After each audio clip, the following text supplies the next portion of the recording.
El periódico italiano causó alarma al reportar que el Papa Francisco tiene un tumor en el cerebro, un tumor cerebral. Hoy el portavoz del Vaticano salió a aclarar todo sobre la salud del pontífice. Katia López Odoñán tiene más desde Roma. Adelante. El Vaticano lo negó categóricamente. El Papa Francisco no presenta un pequeño tumor cerebral como publica el diario italiano Il Quotidiano Nazionale. È un grave atto di responsabilità assolutamente ingiustificabile. Es un acto serio de irresponsabilidad absolutamente injustificable, afirmó el portavoz del Vaticano Federico Lombardi, quien asegura que el pontífice goza de buena salud, que a veces presenta problemas leves en las piernas, pero que su cabeza está absolutamente perfecta. Que el Papa no está mal.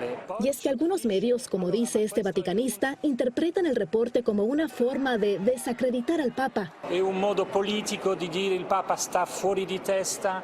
Y hacerlo lucir como que está mal de la cabeza.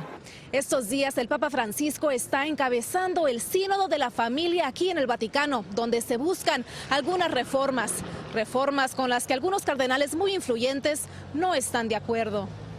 En el Vaticano hay más de 270 obispos reunidos para analizar temas muy espinosos, desde la comunión para divorciados hasta el tema de parejas homosexuales. El reporte también indica que un médico japonés fue transportado en helicóptero al Vaticano para examinar al Papa Francisco. Podemos decir categóricamente que ningún médico japonés ha tratado al Papa Francisco. El diario respondió que la información está fundamentada, pero para el Vaticano se trata de un asunto cerrado. En Ciudad del Vaticano, Katia López Odoñán, Telemundo. Hola, queridos internautas de YouTube. ¿Te gustó el noticiero? Suscríbete a nuestro canal, así podrás seguirnos viendo. Haz clic en este botón de suscribir y no tendrás que ver videos de mala calidad en otros canales nunca más. También puedes entrar a telemundo.com y ver nuestros reportajes. ¿Qué esperas? Suscríbete.